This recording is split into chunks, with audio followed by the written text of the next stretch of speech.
RSS ವಿರುದ್ಧ ಅವಹೇಳನಕಾರಿ post ಮಾಡಿದ್ದ ಆರೋಪದಲ್ಲಿ ಗೃಹ ಸಚಿವ ಪ್ರಿಯಾಂಕ್ ಖರ್ಗೆಗೆ ಸಮನ್ಸ್ ಜಾರಿಯಾಗಿದೆ.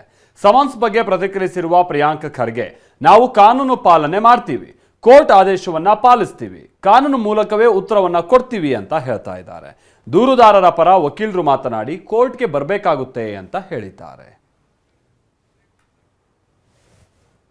ಕಾನೂನನ್ನು ನಾವು ಪಾಲನೆ ಮಾಡ್ತೀವಿ. ಕೋರ್ಟ್ ಆದೇಶ ಏನಿದೆ ಅದನ್ನು ಪಾಲನೆ ಮಾಡೋದು ನಮ್ಮದು ಆದ್ಯ ಕರ್ತವ್ಯ. ಏನಿದ್ರೂ ಕಾನೂನಾತ್ಮಕವಾಗಿ ನಾವು ಹೋರಾಟ ನಡೆಸಿದ್ದೀವಲ್ಲ, ನಾವು ಸುಮ್ಮನೆ ಯಾವುದೋ ಉಡಾಫೆಯಾಗಿ ಪ್ರಶ್ನೆಗಳು ಕೇಳಿಲ್ಲ. ಇವೆಲ್ಲ ಸಹಜ. ಎಲ್ಲ ರೀತಿಯಿಂದ ಒತ್ತಡ ಹಾಕ್ತಾರೆ, ಅದಕ್ಕೆ ಉತ್ತರ ಕೊಡೋಣಂತೆ. ಸಂವಿಧಾನ ನಿಮ್ಮ ಪರವಾಗಿದ್ದಾಗ, ಕಾನೂನು ನಿಮ್ಮ ಪರವಾಗಿದ್ದಾಗ ಯಾವುದಕ್ಕೂ ಹೆದರೋ ಅವಶ್ಯಕತೆ ಇಲ್ಲ. ಕಳೆದ 2025 ನಾ ಫೈಲ್ ಮಾಡಿದ್ದು. ಸೊ ರೀಸೆಂಟಾಗಿ ಅಂದರೆ ಎಸ್ಟರ್ಡೇ ಒಂದು ಆರ್ಡರ್ ಮಾಡಿದೆ. So A1 that is Priyank Kharge, A3 that is Nalpad, both are to be taken cognizance ಅಂತೇಳಿ. ದಿನೇಶ್ ಗುಂಡೂರಾವ್ ಅವ್ರನ್ನ ಡ್ರಾಪ್ ಔಟ್ ಮಾಡ್ತಾರೆ. So we are challenging before the high court. So they has to come like ಕೋರ್ಟಿಗೆ ಬರಬೇಕಾಗುತ್ತೆ.